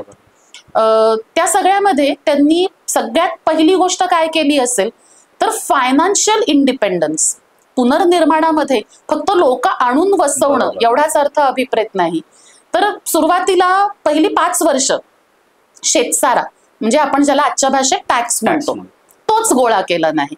आणि त्याच्यानंतरही उत्पन्नाच्या 1/2 म्हणजे तुमचं उत्पन्न एवढं असेल तर त्याचा फक्त एवढासा भाग तुम्ही उरली दौलत राजखंडणी तेवढाच भाग द्या. बरं, त्याच्यातही मुभा ठेवली आहे की तुम्ही शेतकरी आहात, तुमच्याकडे धान्य पिकतं, 20 पोती धान्य पिकत असेल तर 2 पोती धान्य तुम्ही राजदरबारामध्ये आणून दिलं तरी चालेल. किल्ल्यांवरती, युद्धांवरती रसदही लागतेच, सगळीकडे काही पैसे कामाला येत नाहीत. आणि शेतकऱ्याला त्या काळात काय, आजच्याही काळात काय, रोख पैशामध्ये खंडणी देण्यापेक्षा धान्य रूपाने देणं हे कधीही श्रेयस्कर वाटत होतं. पुनर्निर्माण आऊसाहेबांनी जे केलं ते ह्या सगळ्या टप्प्यांवरती मिळून केलं. आपण असं म्हणूया की 16व्या शतकात जिजाऊंनी हे सगळं केलं, त्याच विचाराने आपण पुढे चालत आलो असतो, जे की नाही होत आपण आणि प्रॉब्लेम येतात आलो असतो, तर आजचा महाराष्ट्र कसा पाहायला मिळाला असता? वा, हा प्रश्न इतका सुंदर आहे ना. मी पहिल्यांदा तर सांगेन की शेतकऱ्यांच्या आत्महत्याच झाल्या नसत्या, कारण इथली सगळीच खेडी स्वयंपूर्ण झाली असती. आज जे आपण बघतोय की पुणे मुंबई सारख्या शहरांवरती अतिरिक्त ताण येतोय आणि ग्रामीण भागामध्ये युवकच नाहीयेत. म्हणजे आजही ही परिस्थिती आहे की तिथे म्हातारे कोतारे राहतात, ते शेती वगैरे करतात, तरुण इथे येऊन नोकऱ्या करतायत. तर सगळ्यात पहिल्यांदा आऊसाहेबांनी काय केलं तर खेडी स्वयंपूर्ण केली. त्याच्यासाठी जी पारंपरिक पद्धत आहे आपली गावगाडा सिस्टीम, म्हणजे 12 बलुतेदार आलुतेदार, तर बलुतेदारांमध्ये जे डेली बेसिसवरती आपल्याला गोष्टी लागतात, म्हणजे वाणी असेल, सुतार असेल, असे लोक ते सगळे बलुतेदारांमध्ये येतात. आणि आलुतेदार म्हणजे जे आपल्याला रोज रोज लागत नाहीत पण क्वचित प्रसंगी लागतात. म्हणजे सर्वसामान्य माणसांना दररोज उठून सोनाराकडे तर काहीच काम असू शकत नाही, पण जेव्हा लागतो तेव्हा सोनारच लागतो, तेव्हा चांभार सुतार असून चालत नाही. हे सगळे आलुतेदारांमध्ये येतात. तर हे बलुतेदार आलुतेदार यांच्या स्किल डेव्हलपमेंटवरती आऊसाहेबांनी लक्ष दिलं. मग त्याच्यासाठी वेगळी ट्रेनिंग सेशन्स चालायची की एखादा एक्सपर्ट सुतार पुढच्या जनरेशनला सुतारकी कशी करावी ह्याचं शिक्षण द्यायचं. आणि या सगळ्यातनं ना खेडी स्वयंपूर्ण होत होती. सगळेच उठलेत आणि राजा जिथे राहतोय तिथे कोंडाळं करून बसलेत असं झालं नाही. स्वार शिपायांना सुद्धा घरी जाऊन आपापले उद्योग व्यवसाय करण्याची मुभा होती. फक्त बोलवलं की युद्धासाठी हजर व्हायचं. मला वाटतं ही सिस्टीम फार सुंदर होती आणि त्याच्यामुळे स्वराज्यावरती त्यांचा पूर्ण 12 महिन्याचा ताण नव्हता की ह्यांना पगार द्यायचा आहे. आणि काही स्वार शिपाई असेही होते की जे 12 महिने अपॉइंटेड होते. पण या सगळ्यातून मला वाटतं एक बॅलन्स साधला गेला. म्हणजे लोकांचे जे खाजगी उद्योग व्यवसाय आहेत तेही तसेच चालू राहिले. स्किल डेव्हलपमेंट म्हणजे हे जे ज्यांना आपण आलुतेदार बलुतेदार म्हणतोय तेही तसंच चालू राहिलं. आणि ह्याच्याशिवाय स्वराज्य नावाचा उद्योग पण यशस्वीपणे उभा राहिला. हे सगळं करत असताना महाराजांच्या मनात आपण जो विचार पेरलाय सुरुवातीपासून, त्यासाठीचे करायला लागणारे जे संस्कार आहेत तेही त्या करत होत्या. म्हणजे हे सगळं करत असताना तिथेही दुर्लक्ष होऊन दिलं अजिबातच नाही. त्याच्याबद्दल थोडक्यात मला सांग. ह्या संस्कारांची सुरुवात तर ना त्या म्हणजे शिवबा पोटात असल्यापासूनच होते. तर एक दोन छोटे छोटे प्रसंग आपण बघू संस्कारांचे, की ज्या वेळेला त्यांचे वडील लखुजीरावच शहाजीराजांवरती स्वारी करण्यासाठी आले. अर्थात ते काही वैयक्तिक आकसापोटी आलेले नव्हते. मुघलशहानी आज्ञा दिली होती, सगळे हुकमाचे ताबेदार आहेत आणि म्हणून लखुजीराव चालून आलेत. शहाजीराजांना प्रश्न पडलाय की जिजाबाई 6व्यांदा गरोदर आहेत शिवबांच्या वेळेला आणि अशा वेळेला त्यांना ह्या उघड्या मुलखात पुण्यामध्ये ठेवायचं का, म्हणून ते त्यांना घेऊन शिवनेरीकडे निघालेत. आणि ते जिजाबाईंना असं सांगतायत, शहाजीराजन नावाची कानडी बखर आहे, त्या बखरीतला हा प्रसंग आहे. आणि या बखरीचा लेखक ह्या सगळ्या प्रसंगात ह्या उभयतांच्या बरोबर आहेत. हणमंते असं त्यांचं नाव. आणि शहाजीराजे राणीसाहेबांना असं सांगतात की आपली अवस्था नाजूक, तर आपण बैलगाडीतनं या, आणि आपलेच वडील आहेत, ते काय आपणास इजा देणार नाहीत, त्यांचा राग आमच्यावर आहे, तर आपण बैलगाडीतनं सावकाशीने या. आणि आऊसाहेब म्हणतात की नाही नाही, चढ्या घोड्यावर स्वार होऊनच आम्ही येणार. आणि मला असं वाटतं की हा अनुभव प्रत्येक गरोदर स्त्रीला असणारच आहे की इतक्या सूचना मिळत असतात, ह्या काळात असं वागू नको, तशीच बस, अशीच उठ, असंच खा, तसंच खा. आणि त्या काळात जिजाबाई चढ्या घोड्यावर स्वार होऊन सगळी शिवनेरीची चढण पार करत शिवनेरीवरती येऊन पोहोचतायत. आणि वाटेत एका ठिकाणी पुन्हा एकदा शहाजीराजे सांगतात की आता केलीत, बरीच घोडदौड केलीत, तर निदान त्या गर्भातल्या जीवाचा तरी विचार करा. आणि आऊसाहेब सांगतात की त्या जीवाचाच विचार करून सांगतोय, त्या शिक्षण देतोय की गनिम पाठीवर घेत आपलं ध्येय कसं गाठायचं असतं. तर मला असं वाटतं की शिवराय जे घडलेत ना ते ह्या गर्भपूर्व संस्कारांच्या मुशीतनं घडलेले आहेत. आणखी एका प्रसंगी जिजाऊसाहेब कैदेत आहेत शिवबांसकट, लहानग्या शिवबांसकट. कैदेतनं त्या यशस्वीपणे निसटल्या आहेत, वेषांतर करून निसटल्या आहेत. 2.5-3 वर्षांचे शिवबा आहेत, त्यांच्या बरोबर त्यांचे इतर काही सहकारी वगैरे आहेत. आणि त्यांच्यातले काही रडायला लागलेत. तर आऊसाहेब असं म्हणतात की रडून काय हसेल, पहिले तर रडे आवरा. तर आजकाल जे आपल्याला सवय लागली आहे ना छोट्या छोट्या गोष्टींवरती गळे काढायची, काही झालं की रडायचं, एकतर वैयक्तिक नाही तर जाहीररित्या. तर इथे जास्त झालंय मला खरंय, कारण त्याची प्रसिद्धी होते ना, त्याचं कौतुक पुरवलं जातं. आपण म्हणू की एखादं काही वाईट घडलं की व्हॉट्सअपवरचा डीपी रिमूव्ह होतो, खरंय, किंवा सॅड स्टेटसची मालिका सुरू होते स्टोरीज. That's right. तर मला हे आऊसाहेबांचं वाक्य फार आवडतं की पहिले तो रडे आवरा, रडून काय हसशील. आणि एक फार सुंदर वाक्य आहे, आणि जे वाक्य पुढे महाराजांनी आग्र्याच्या कैदेत वापरलंय. आता अगेन हा उल्लेख सभासदाच्या बखरीत आहे, आणि महाराज त्याच्यामध्ये असं म्हणतात की आम्ही आऊसाहेबांकडनं लहानपणी असं ऐकलं होतं की रणांगणात तलवार आणि कैदेत डोकं हे चाललंच पाहिजे. हा केवढा मोठा संस्कार आहे की रणांगणात तलवार आणि कैदेत डोकं म्हणजे ही 2 ऍसेट्स आहेत तुमची, आणि ती चाललीच पाहिजेत. तर अशा संस्कारातनं छत्रपती घडलेत. तिसरा प्रसंग मला असा जाणवतो प्रकर्षाने की जेव्हा अफजल खान भेटीला आला, त्याचा लौकिकच असा आहे की जो कोणी अफजल खानाला भेटलाय तो जिवंत परत आलेलाच नाही. आऊसाहेबांना एकूण 6 पुत्र, 4 तर अगदी अल्पवयात, म्हणजे कोणी 2 महिन्याचा, कोणी 10 दिवसाचा, असे पहिले 4 पुत्र आऊसाहेबांनी गमावले. 5वा आणि जगला वाचलेला पहिला पुत्र आहे संभाजी, म्हणजे शिवाजीराजांचे थोरले बंधू. ह्याही पुत्राला आऊसाहेबांच्या अफजल खानानीच दगाबाजींनी मारलंय. आणि आता त्यांचा जगला वाचलेला एकमेव पुत्र आहे, 6वा पुत्र आहे, तो म्हणजे शिवबा. मला अनेकदा असं वाटतं, एक आई म्हणून सुद्धा वाटतं की मी जरी तिथे असते ना तरी मी जीवाचा आटापिटा केला असता की माझं हे मूल तरी खानाच्या भेटीला जाऊ नये. आऊसाहेब शिवबांना असं सांगतात की शिवबा तुला जावंच लागेल, म्हणजे मुळात तुझ्याकडे चॉईसच नाहीये की जाऊ का नको जाऊ, जावंच लागेल. आणि त्या असं सांगतात की शिवबा तुला जगण्यासाठी तिथे जायचंय. तर जगण्याची व्याख्या काय आहे? देव, देश आणि धर्मासाठी जगणं हे खरं जगणं आहे. त्याच्यामध्ये मृत्यू प्राप्त झाला तरीही तुझं जगणं अमर होईल. तर हा केवढा मोठा थॉट आहे. देव, देश आणि धर्मासाठी आलेला मृत्यू सुद्धा जगण्यापेक्षा सुंदर आहे. आणि महाराज जगण्यासाठी प्रतापगडवरती निघालेले होते. आणि परत सांगते की ज्या वेळेला ती भेट होत होती, दुर्दैवाने ना आपल्याला ठाऊकच नाही की राजगडावरती नेमकं काय घडत होतं.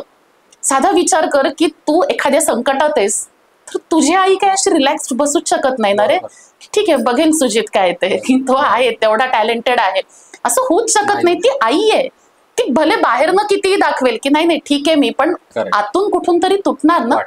आऊसाहेब राजमाता आहेत, त्यांनी राज्याला तर सावरलंय पण स्वतःच काय. त्या जगदंबेच्या पुढ्यात बसल्यात आणि तरी सुद्धा निश्चय बघ काय असावा. त्या असं तिला सांगतायत की आई तुझ्या कल्पनेतलं राज्य साकार व्हावं म्हणून आज आमचा आऊ पण आम्ही तुझ्याकडे गहाण ठेवलंय. आमचा शिवबा जगण्यासाठी प्रतापगडी गेलाय, आणि जर तुला अवतार घ्यायचे कष्ट नको असतील तर आज आमच्या शिवबाला सहाय्य कर. म्हणजे भविष्यात तुला परत नकोत ना कष्ट, अवतार घेऊन परत लहानाचं मोठं होऊन मग हे सगळं करायचं. तर ह्याला म्हणतात संस्कार.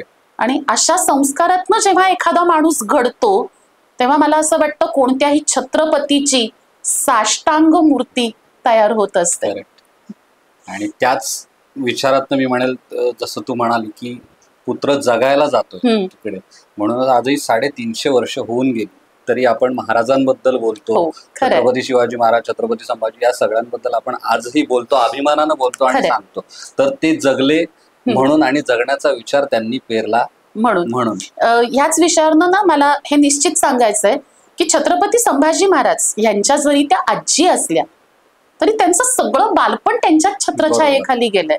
आणि आज जे आपण धर्मवीर अशी त्यांच्या मागे पदवी लावतो, ती पदवी सुद्धा कुठेतरी आऊसाहेबांच्या संस्कारातनं आली आहे की धर्मासाठीच जगायचं, मग मृत्यू आला तरी चालेल.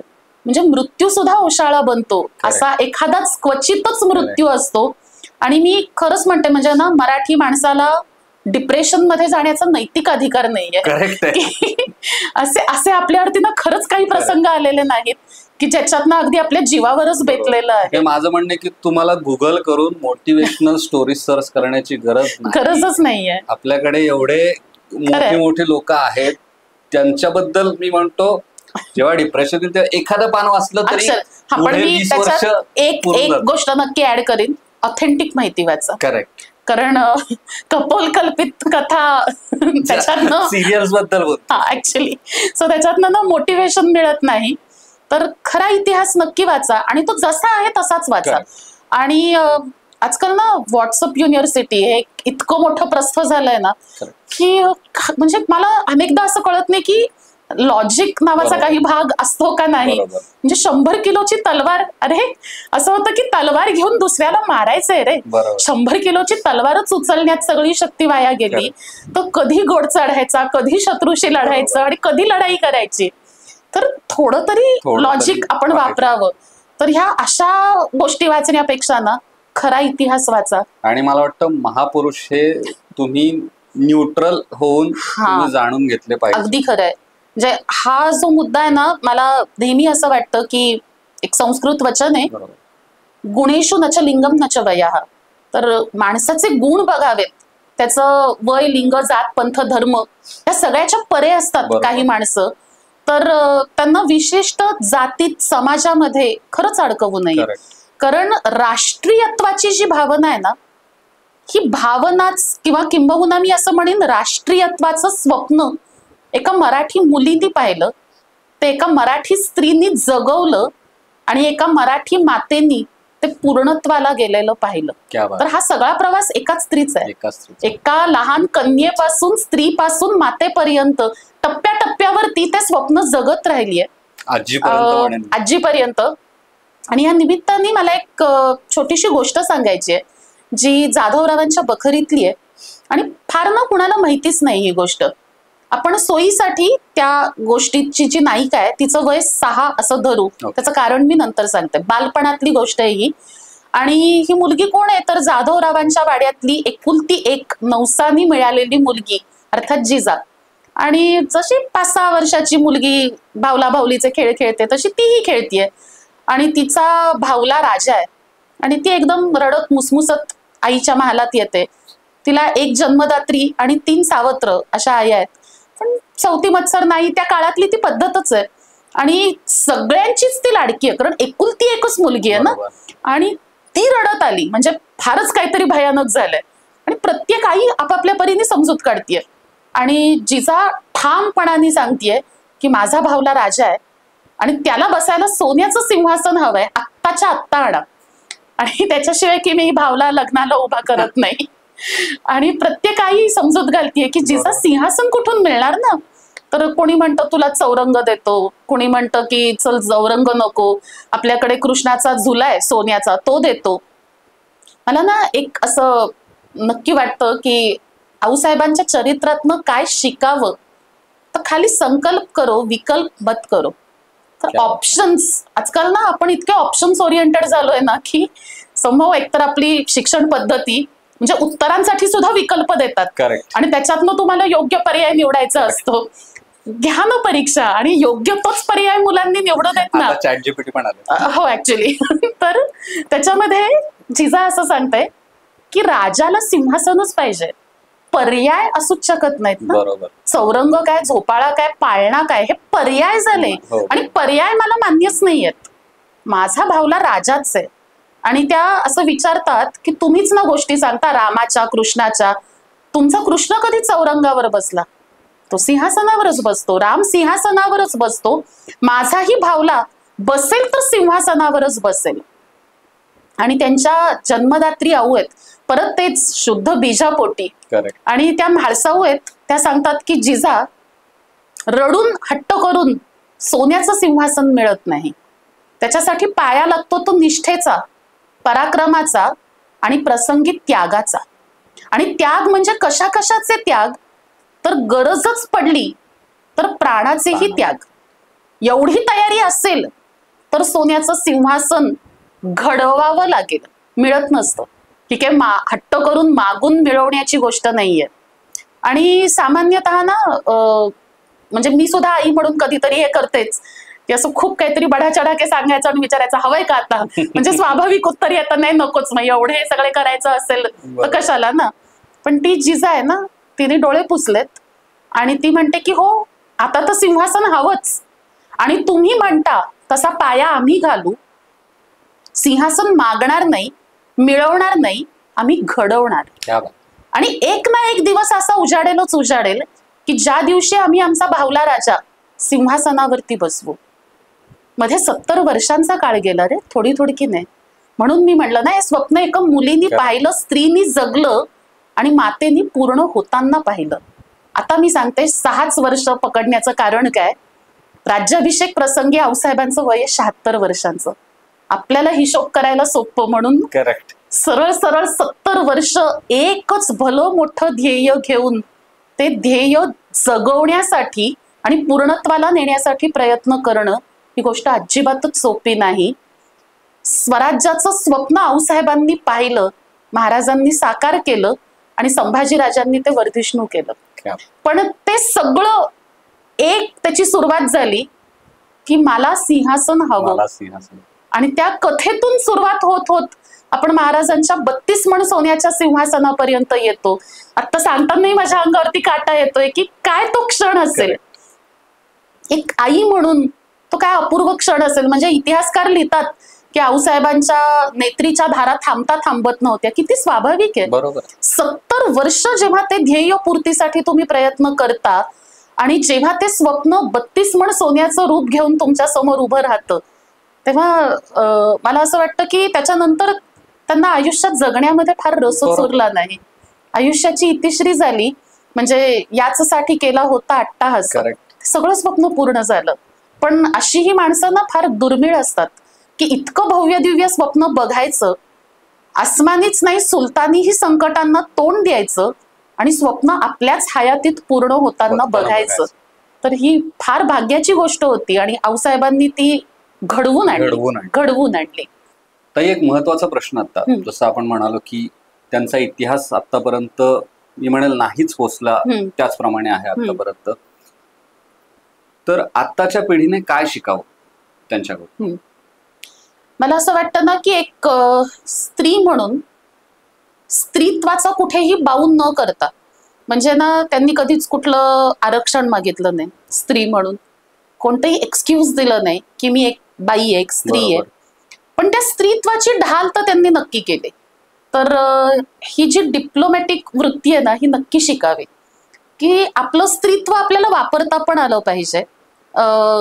त्याचं एक छोटं उदाहरण असं सांगते की ज्या वेळेला आऊसाहेब इथे आहेत आणि महाराज दिल्ली आग्र्यामध्ये आहेत, कैदेत आहेत आणि आऊसाहेब इथे उरले आहेत, सगळी परिस्थिती बघशील तर एकंदरीतच नैराश्याचा सूर पसरलेला आहे. महाराजांनी पुरंदरचा तह केलाय, 23 किल्ले आपण दिलेले आहेत, 12च किल्ले आपल्याकडे उरलेत. मिर्झा राजे प्रचंड मोठी मोगली फौज घेऊन स्वराज्याच्या आजूबाजूला आहेत. भले ते निघालेत विजापूरकडे, पण स्वराज्याच्या सगळ्या बाजूनी आहेत. आणि अशा वेळेला आऊसाहेब असा एक फतवा, जाहीरनामा काढतात सगळ्या किल्लेदारांना, 12 किल्ल्याच्या किल्लेदारांना आणि सगळ्या सुभेदारांना की कैदेत शिवबायत, स्वराज्य नाही. आणि कैदेत फक्त आमचा पुत्र आहे, स्वराज्यातल्या इतर मातांचा नाही.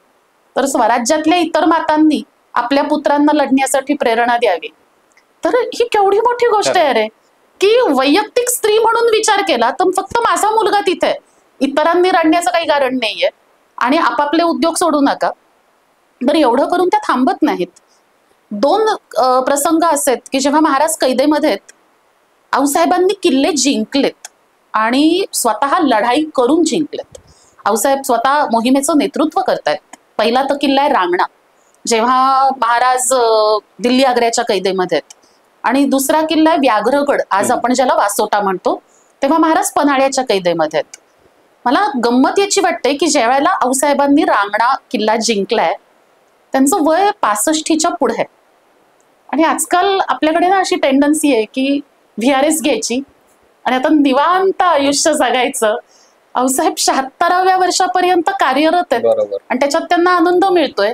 तिथे त्या कोणतंही एक्सक्यूज देत नाहीत की मला दमा आहे, मी 76 वर्षांची आहे, मी एक बाई आहे, महाराज तिकडे निघून गेलेले आहेत, कुणीही पुरुष माणूस इथे उरलेला नाही, मी एकटी दुबळी स्त्री कशी काय बरं ह्या राज्याचा कारभार बघणार.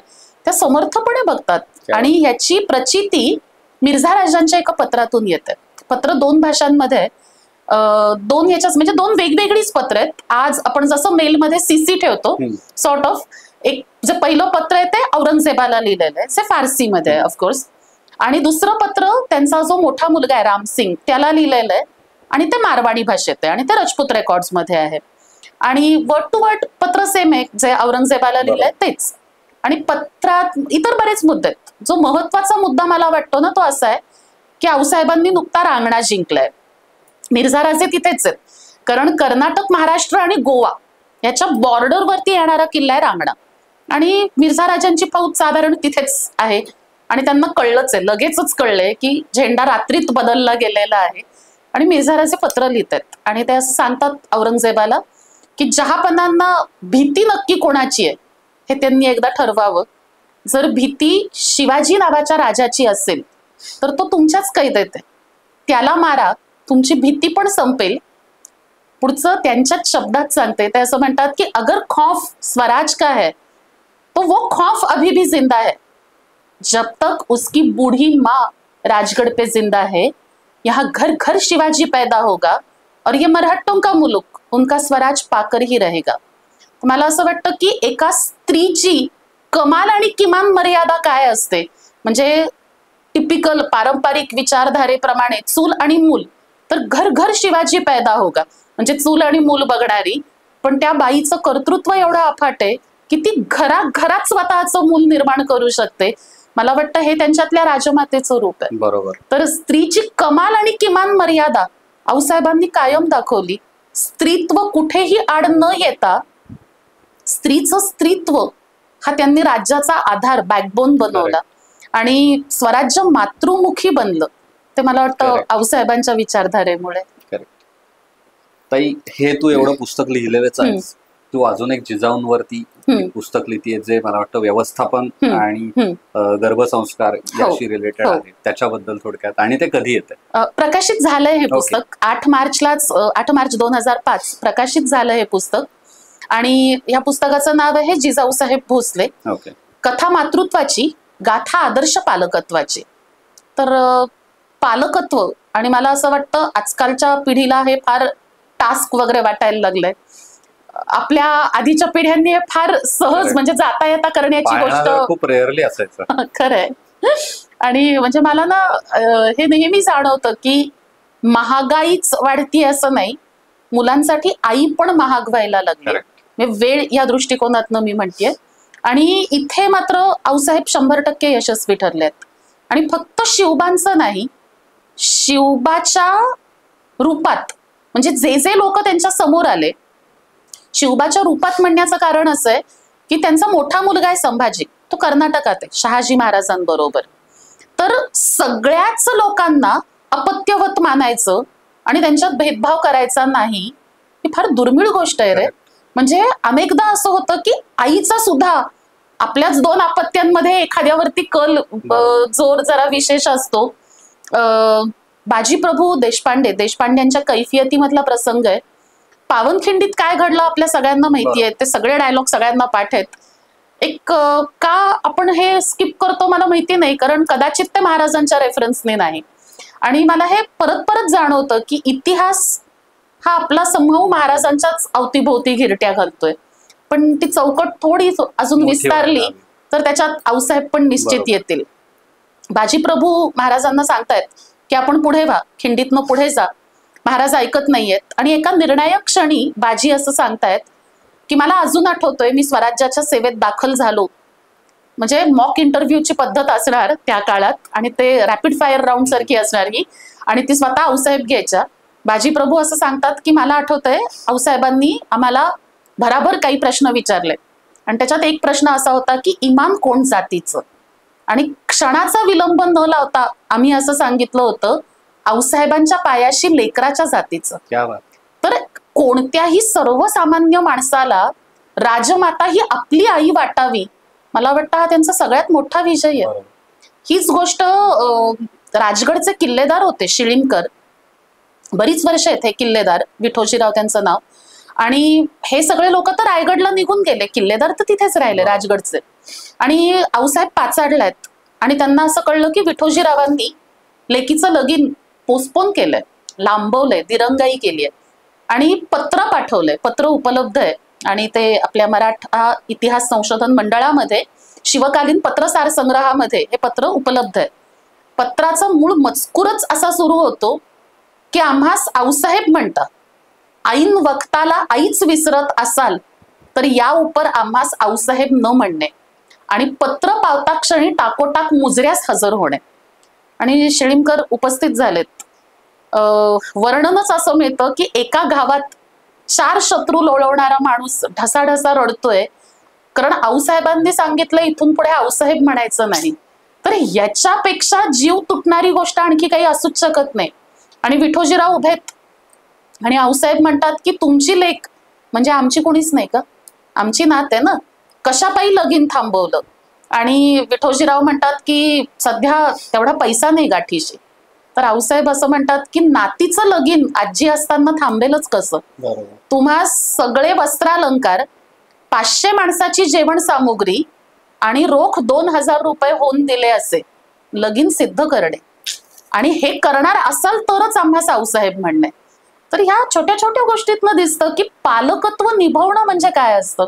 फक्त शिवबांचं नाही, अख्ख्या स्वराज्याचं पालकत्व त्यांनी आधी स्वीकारलं स्वतःहूनच आणि ते त्यांच्या शेवटच्या क्षणापर्यंत निभावलं. आणि त्यांच्या शेवटच्या क्षणांचं पण जे वर्णन मिळतं ते शिवबांना असं सांगतायत की शिवबा, एक वेळ आम्हाला विसरलात तरी हरकतच नाही, पण मातृभूमीला कधीही विसरू नका. आणि लक्षात ठेवा, ती मातृभूमी अपत्य म्हणून पोटाशी घ्या. हा केवढा मोठा थॉट आहे. पूजा करायची मातृभूमी म्हणून आणि तिची सेवा करायची अपत्य म्हणून. तर हा जो थॉट आहे ना, हा मला वाटतं पालकत्वाचा गाभा आहे. आणि त्याच्यामध्ये अनेक गोष्टी आहेत की जसं मी त्या पुस्तकामध्ये पण लिहिलंय की फ्लॉलेस प्लॅनिंग, त्याच्यानंतर इकॉनॉमिकल मॅनेजमेंट. तर मुलांना ह्या गोष्टी शिकता आल्याच पाहिजेत. एक गोष्ट मला ना आज या पॉडकास्टच्या निमित्ताने आधुनिक पालकांना फार आवर्जून सांगायची आहे की आजकाल 1-1, 2-2च मुलांचा, एकाच मुलाचा ट्रेंड आहे खरं तर. तसं म्हणलं तर आऊसाहेबांकडे एकच एक मुलगा होता. पण से नो टू युअर चाइल्ड. अधिकारवाणीनी मुलांना नकार पचवायला शिकवा. गरजेचं नाहीये मुलांनी हट्ट केला की प्रत्येक गोष्ट तुम्ही हातात आणून दिलीच पाहिजे. परत एका पत्राचा आधार घेईन, कारण ना मला नेहमी असं वाटतं की इतिहास आपल्या कल्पनेनी मांडू नये. आपण जे काही बोलतो त्याच्यासाठी आपण पुरावे देणं लागतो आणि त्याच्याशिवाय त्याला ऑथेंटिसिटी येत नाही. तर पुन्हा सांगते, शिवकालीन पत्रसार संग्रहात हे पत्र उपलब्ध आहे. आणि शिवबा नुकते राज्यकारभार बघायला लागलेत. पहिला न्यायनिवाडा करून झालाय, तोरणा जिंकलाय आणि एक ना टीनेजर वय आहे की आता मी राजा आहे ना, आता मी नव्याने कारभार बघणार आहे. आणि त्या उमेदीत राजांनी एका वतनदाराचं वतन रद्द करून टाकलं. बरं, त्या माणसाचा शहाजीराजांशी फार जुना घरोबा आहे आणि ज्या वेळेला अख्खी पुनवडीत जळत होती, छोटे संभाजीराजे तिथे होते आणि शहाजीराजे नव्हते पुनवडीत. तर संभाजीराजांना आसरा ह्या माणसांनी दिलाय आणि त्याच्यासाठी बक्षीस म्हणून शहाजीराजांनी त्यांना काही वावर जमीन इनाम म्हणून दिलेली आहे. ही गोष्ट शिवबांना ठाऊक असणं शक्यच नाहीये. शिवबा शिवनेरीत आऊसाहेबांच्या पोटात आहेत. पण ह्या गोष्टीचं मोल आऊसाहेबांना माहितीये.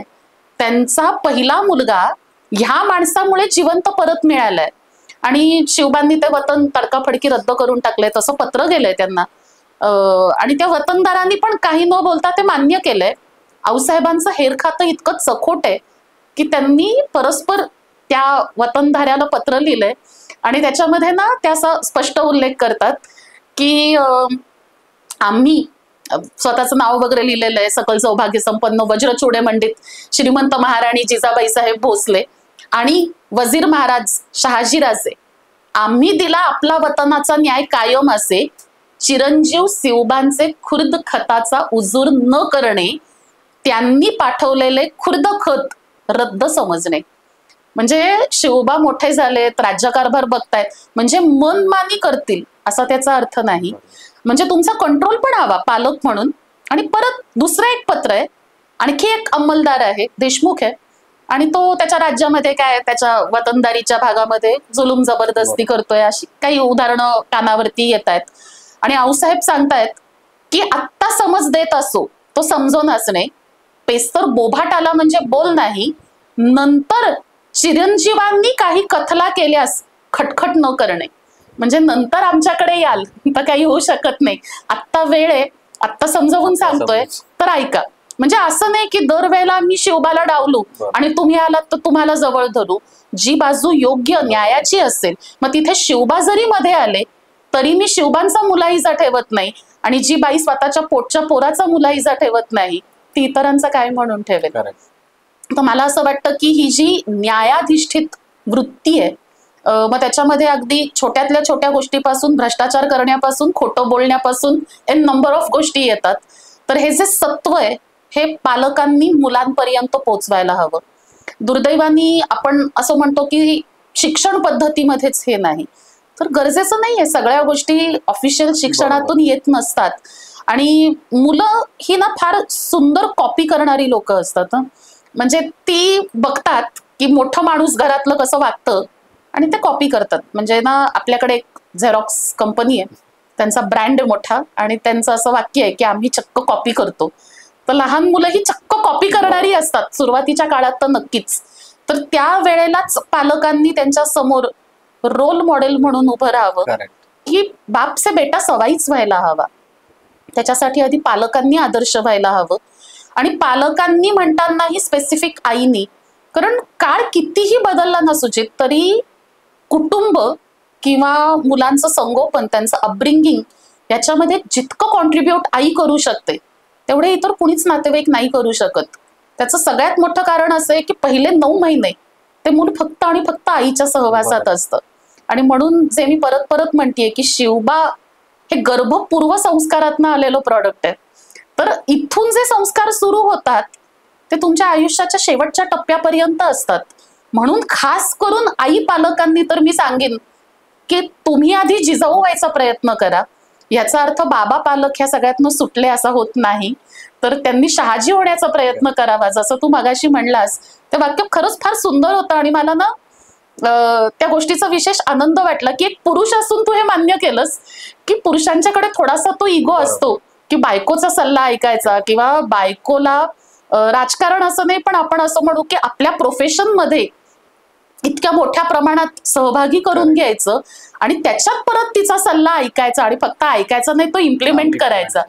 तर हे सगळं ज्या वेळेला पुरुषांमधून शहाजी घडतील, स्त्रियांमधून जिजाऊ घडतील, तेव्हा ना रिक्षा हुडवर लिहायची वेळ नाही येणार रे की राजे पुन्हा जन्माला या. जे मूल जन्माला येईल ते बाय डिफॉल्ट छत्रपतीच होण्यासाठी येईल. तर मला हे नेहमीच जाणवतं की आज 44व्या वर्षी आपल्या देशात अनेक युवा नेते आहेत की जे अजून धडपडत आहेत त्यांना अपेक्षित पोस्ट मिळण्यासाठी किंवा निदान समाज मान्यता तरी मिळण्यासाठी. तिथे आऊसाहेबांचा शिवबा 44व्या वर्षी सिंहासनाधीश्वर छत्रपती झालेला होता. तर हे आदर्श पालकत्वाचं बाय प्रॉडक्ट आहे की जे लहानपणापासून दिलेले संस्कार होते 44व्या वर्षी तुम्ही गोल अचीव्ह करणं, आणि त्याच्यात सतत जीवावर बेतणारी संकट रे, सतत. म्हणजे असं एक युद्ध नाही आणि ज्याच्यामध्ये महाराज सहभागी नाहीत, प्रत्येक युद्ध जीवावर बेतणार आहे. शाहिस्तेखानाला महाराज भेटीलाच गेलेत असं म्हणूया. 1.25 लाख फौजेचा गराड आहे आणि महाराज फक्त 400 मावळे घेऊन जातात, आणि एखादी आई निर्धास्तपणे बसते राजगडवरती की हो शिवबा गेलाय आणि यशस्वीच होऊन येणार आहे. कारण कुठेतरी कॉन्फिडन्स आहे की आजपर्यंत दिलेले जे संस्कार आणि शिकवणूक आहे त्याचं फलित मला जे मिळणार आहे ते 100% मला हवं तसंच मिळणार आहे. तर ही जी अचीवमेंट मला वाटते ना ही पालकत्वाची आहे, आणि म्हणून आजच्या पालकांनी पालकत्व निभवावं कसं ह्याच्यासाठी का होईना जिजाऊ चरित्राचा अभ्यास करायलाच हवा. म्हणजे असं होतं ना की शिवबा जन्माला यावेत पण आमच्यातनं जिजाबाई आणि शहाजी घडावेत अशी अपेक्षा आपण सामान्यतः ठेवत नाही. किंबहुना ना हा थॉटच नाही अजून आपल्याकडे. आम्हाला डायरेक्ट रेडीमेड प्रॉडक्ट हवंय की आम्हाला डायरेक्ट शिवबाच हवेत. पण असं कसं होईल ना, जेव्हा शहाजीराजे आणि जिजाऊ घडतील तेव्हाच महाराज घडू शकतील. खरंय, नक्की हे पुस्तक वाचा, ही दोन्ही पुस्तकं वाचा. आणि ताई खरंच थँक्यू, तू आलीस. आणि इतकं नवीन नवीन शब्द ऐकायला मिळाले, नवीन नवीन घटना ऐकायला मिळाल्या ज्या माहीत नव्हत्या या आधी. आणि राजमाता जिजाऊंबद्दल ऑलरेडी आदर होता तो आता द्विगुणित त्रिगुणित झाला त्यामुळे. आणि खरंच धन्यवाद. Yes you so Sujit, much. Thank you so much की आज तू मला इथे बोलवलंस. आणि या निमित्ताने ना मला आऊसाहेबांचं चरित्र जास्तीत जास्त लोकांपर्यंत पोहोचवता आलं. कारण मी म्हणलं तसं नाट्य आणि या सगळ्या विषयातनं मी प्रयत्नरत आहेच, पण जो मीडिया आजकाल लोकांना मोबाईलवरती बरोबर. पण ऍक्सेसेबल आहे, तिथून का कोणत्या का माध्यमातून होईना आऊसाहेब लोकांपर्यंत पोहोचाव्यात, ही जी माझी भावना होती त्याला तू आज एक छान रूप दिलंस. Thank you. तर मीच तुझी आभारी आहे. Thank you so much. थँक्यू.